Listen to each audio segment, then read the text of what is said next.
अस्सलामुअलैकुम, कैसे हैं आप सब। उम्मीद है आप सब खैरियत से होंगे। आज जो हम इक्वेशन और मोशन का पार्ट 2 करने जा रहे हैं, जो कि है s = VIT + half t square. तो चलिए स्टार्ट करते हैं। लेकिन अगर अभी तक आपने हमारी फर्स्ट इक्वेशन और मोशन वॉच नहीं की है तो जल्दी से जाएं और फिर जल्दी से वापस आएँ, क्योंकि इस इक्वेशन में हम फर्स्ट इक्वेशन को लिंक करेंगे। तो अगर आपने वो इक्वेशन नहीं समझी है तो ये इक्वेशन भी आपको समझने में प्रॉब्लम फेस करनी पड़ेगी।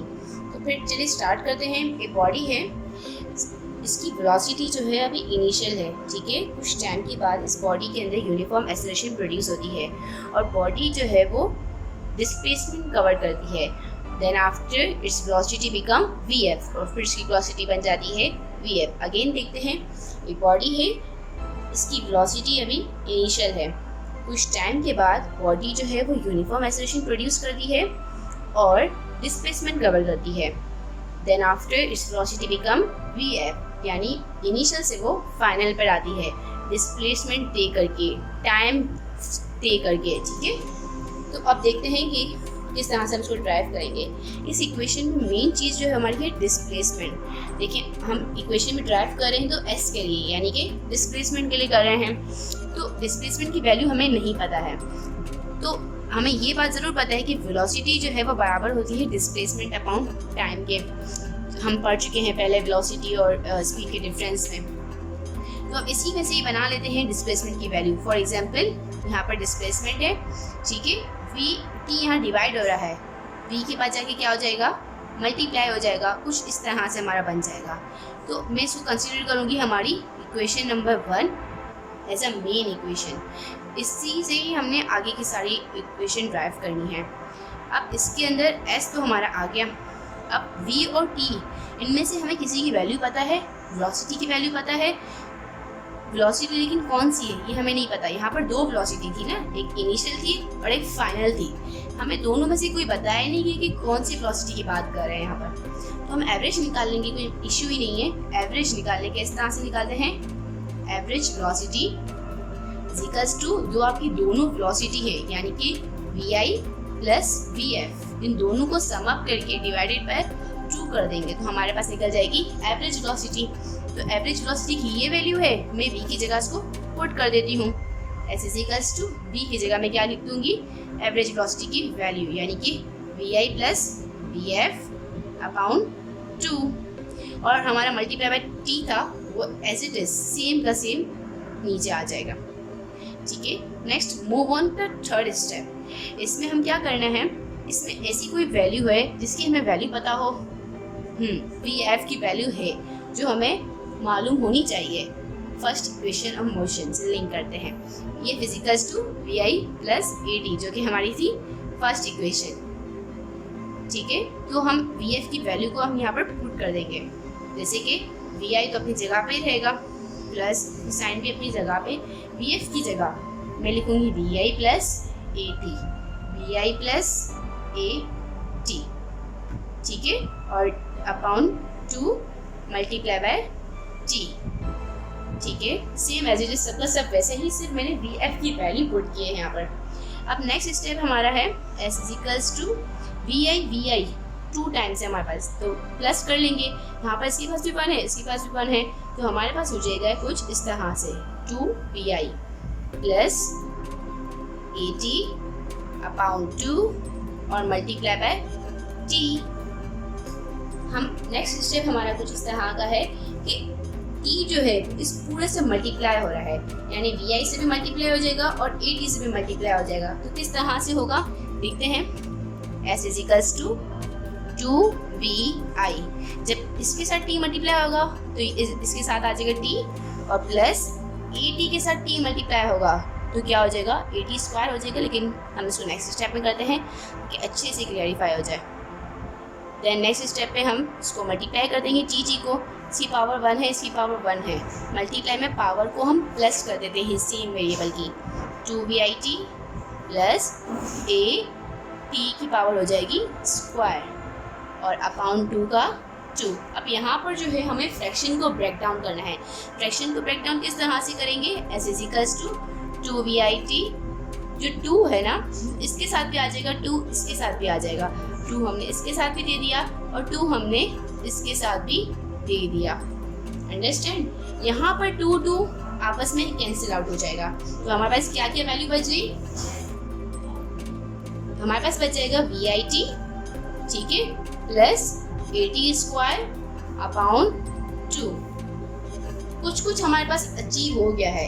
क्या क्या अचीव हो गया? S हमें चाहिए था, ये सेम आ गया, VIT भी आ गया, प्लस भी आ गया, AT² भी आ गया, और ये हाफ 1/2 किस तरह से आएगा? तो बहुत ही सिंपल है। अब देखते हैं हमारा लास्ट स्टेप है फाइनल। VIT अपनी सेम एज इट इज अपनी पोजीशन पर, 2 को जो है हम सेपरेट आउट कर देते हैं और AT² को हम वैसे ही रखते हैं। जब यहाँ पर कुछ नहीं है तो क्या हो जाएगा? 1। ये हमारी ड्राइव हो गई सेकेंड इक्वेशन ऑफ मोशन। बहुत ही ईजी है, एक बार जल्दी से क्विक रिव्यू लेते हैं। हमारे पास सबसे पहले इक्वेशन, मेन इक्वेशन ली गई, डिस्प्लेसमेंट जो बराबर होता है वेलोसिटी इनटू टाइम की। हमें नहीं पता था वेलोसिटी कौन सी है, तो हम यहाँ पर एवरेज वेलोसिटी ली। एवरेज वेलोसिटी मतलब दोनों वेलोसिटी को सम करके डिवाइडेड बाय 2। यहाँ हमने वैल्यूज पुट करी, फिर अगेन VF की वैल्यू पुट की। VF यानी हमारी फर्स्ट इक्वेशन मोशन से लिया, VI प्लस AT के बराबर होता है, तो हमने इसकी जगह VF की जगह ये लिख दिया। फिर VI को सम अप किया तो ये हो गया, और बाकी हमारे पास कुछ इस तरह से था। फिर हमने T को मल्टीप्लाई किया सबसे, तो हमारे पास कुछ इस तरह से बन गया। फिर हमने फ्रैक्शन को डिवाइड किया और कैंसिल आउट करके हमने यहाँ पर उसको फाइनल किया सेकेंड इक्वेशन को। अब हम एक प्रॉब्लम जो है वो आती रहती है, मतलब हमारे न्यूमेरिकल्स आते रहते हैं तकरीबन हर ईयर में ही, ठीक है। तो यहाँ पर हमें बोल रहे हैं कि एक बॉल जो है उसको ड्रॉप किया गया है फ्रॉम अ टॉप, मतलब ऊपर से बॉल को फेंका गया है। इसने 5 सेकंड ले रहा है ग्राउंड पे पहुंचने के लिए, ठीक है। मैं आपको प्रैक्टिकली करके बताती हूँ कि एक बॉल है, फॉर एग्जांपल ये समझिए टॉप पार्ट है आपका, ठीक है, और ये हमारा ग्राउंड है। मैं बॉल को टॉप से ग्राउंड में फेंक रही हूँ, वो जो है 5 सेकंड का टाइम ले रहा है उसके अंदर, और हमें सिर्फ इतना बताना है कि उसकी हाइट क्या है, ये हाइट क्या चीज़ है। तो अब हम हाइट कैसे मालूम करेंगे? पॉइंट टू रिमेंबर, आपके एग्जाम्स में भी ये पॉइंट याद रखने का है। जब भी हमें वर्टिकली कोई बॉडी मूव आउट होगी, ठीक है, तो हम उसकी निकालेंगे हाइट। जब भी कोई बॉडी हॉरिजॉन्टली मूव आउट होगी तो हम उसकी निकालेंगे डिस्प्लेसमेंट। जैसे कि हम यहाँ पर बॉडी ने हॉरिजॉन्टली मूव किया था ना, तो हमने इसका क्या निकाला? डिस्प्लेसमेंट। अब यहाँ पर जो बॉडी है वो वर्टिकली मूव कर रही है, तो हम उसकी क्या निकालेंगे? हाइट। सेम फॉर्मूला ही होगा, सिर्फ हमारे पास क्या चेंजेस हो जाएगी? S की जगह आ जाएगा H, VIT भी सेम रहेगा, हाफ भी सेम रहेगा, A की जगह आ जाएगी G, क्योंकि यहाँ पर एक्सेलरेशन प्रोड्यूस नहीं होगी, यहाँ पर प्रोड्यूस होगी ग्रेविटी। ग्रेविटी कैसे होगी? कि देखिए बॉल जब नीचे आता है ना, तो अर्थ की ग्रेविटी जो होती है वो उसको अपनी तरफ खींचने की करेगी, ठीक है। तो इसकी ग्रेविटी की वजह से वो बॉल जो है वो नीचे आ रहा है, तो हम एक्सेलरेशन की जगह हम यहाँ पर ग्रेविटी को यूज़ करेंगे। और इस G की वैल्यू जो होती है वो कांस्टेंट है। G की वैल्यू होती है 10 मीटर पर सेकेंड स्क्वायर, ठीक है, ये कांस्टेंट है। या फिर हम इसको इस तरह से कह सकते हैं 9.8 भी कोई होती है और 10 भी हम ले सकते हैं। एक और पॉइंट टू रिमेंबर है, इसकी क्या है? अगर बॉडी जो है वो डाउनवर्ड मोशन में होगी, डाउनवर्ड मोशन में होगी तो यहाँ पर जो होगा प्लस का 10 होगा। अगर बॉडी को मैं ऊपर की तरफ फेंकूंगी, बॉल का मैं ऊपर की तरफ फेंकूंगी, तो अगर अपवर्ड मोशन होगी तो हमारा माइनस का 10 होगा, ठीक है। ये बात हो गई। अब हम न्यूमेरिकल को सॉल्व करते हैं। न्यूमेरिकल किस तरह से सॉल्व करते हैं? बहुत ही इजी है। यहाँ पर हमें हाइट पूछी गई, मतलब हमें फॉर्मूला तो पता चल गया कि S = VIT वाला फॉर्मूला है। हम पहले फॉर्मूला लिख लेते हैं, मतलब S की जगह मैं H लिख लूँगी क्योंकि बॉडी ने जो है वो वर्टिकली मूव किया है। H = VIT plus half GT², ठीक है। H हमें मालूम करना है, जो जो चीज़ें मालूम करनी है आप बीटा भी बना लेना, यहाँ पे स्पेस इशू है, तो जो जो चीज़ आपको गिवन है वो आप लिख लें, ठीक है।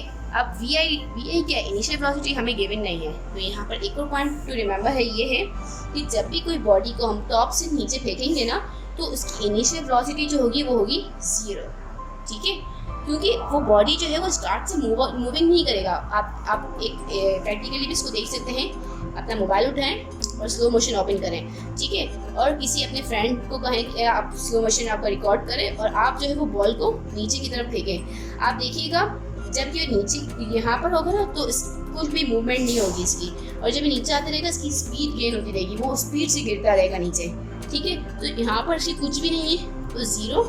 यहाँ पर फाइनल तो इसकी कुछ ना कुछ होगी, लेकिन हम यहाँ पर फाइनल तो कुछ है ही नहीं, तो हम इनिशियल की बात कर रहे हैं। तो हमारे पास यहाँ पर इनिशियल वेलोसिटी क्या होगी? 0, क्योंकि बॉडी जो है वो डाउनवर्ड मोशन में मूव कर रही है। और हमारे पास t दिया गया है, t हमारा दिया गया है 5 सेकेंड, हम वैसे ही लिख देंगे, प्लस 1/2, g की जगह हम 10 लिखेंगे, प्लस का 10 लिखेंगे या माइनस का, प्लस का लिखेंगे, क्योंकि बॉडी ने जो है वो डाउनवर्ड मोशन की है। प्लस का 10 आ गया, t की जगह हम लिखेंगे 5 और इसका स्क्वायर का स्क्वायर। नेक्स्ट इसको सॉल्यूशन करना है, देन फाइनल 5 0 मतलब 0 जिस नंबर से मल्टीप्लाई होता है हमारा आंसर आता है 0, प्लस 1/2 10 और 5 का स्क्वायर हो जाएगा 25। इसको यहाँ पे कैंसिल आउट हो सकता है, 2 1 2, 2 5 10 और 5 25 को हम आपस में मल्टीप्लाई करेंगे तो हमारे पास आंसर आया 125, तो हमारा आंसर हो गया 125। ठीक है, अगेन यहाँ पे सॉल्यूशन देखते हैं, 5 0 0, यहाँ पे तो कुछ भी नहीं बचा, 2 1 2, 2 5 से 10 किया, 5 25 से हमारा आंसर आता है 125। यहाँ पर आपने यूनिट नहीं लिखाना, तो एग्जाम्स में आपके -1 पॉइंट हो जाएंगे। ठीक है, क्यों? और अब यहाँ पर h की यूनिट क्या होगा, हाइट है, हाइट हमेशा हम मीटर में देखते हैं, तो 125 मीटर हो जाएगा। ठीक है, अब आपके लिए क्वेश्चन है, एक असाइनमेंट टिप, मतलब मैं आपको एक न्यूमेरिकल दे रही हूँ जो इसको आपको सॉल्व करना है और मुझे इसका आपको आंसर बताना है। ठीक है, a car starting from a rest attain acceleration of 4 metre per second square. तो हमें मालूम करना है डिस्प्लेसमेंट जो कि बॉडी ने कवर किया है। यहाँ पर आपको टाइम भी दिया जाएगा कि उस बॉडी ने जो है वो टाइम कवर किया है 5 सेकेंड में मूवमेंट किए। किस तरह से, मैं आपको एक एग्जांपल बताती हूँ। एक बॉल है जो स्टार्टिंग से रेस्ट में, ठीक है, अपनी रेस्ट पोजीशन में है। रेस्ट पोजीशन में है तो उसकी वेलोसिटी क्या होगी, 0 होगी, क्योंकि वो मूव ही नहीं कर रहा। फिर कुछ टाइम के बाद, मतलब 5 सेकेंड के बाद, बॉडी के अंदर एक्सेलरेशन प्रोड्यूस होती है किसकी, 4 मीटर पर सेकेंड स्क्वायर की। तो हमें मालूम करना है कि बॉडी ने कितना डिस्प्लेसमेंट कवर किया है। हम सेम ये वाला फॉर्मूला यूज़ करेंगे। हमें VI दिया गया है, T भी दिया गया है, हाफ 1/2 तो वैल्यू है, एक्सेलरेशन की वैल्यू भी दी गई है और T की वैल्यू भी दी गई है। हमें सिर्फ और सिर्फ मालूम करना है S यानी कि डिस्प्लेसमेंट। आप इसको सॉल्व कीजिएगा और आंसर बताइएगा क्या आंसर है। Thank you for watching.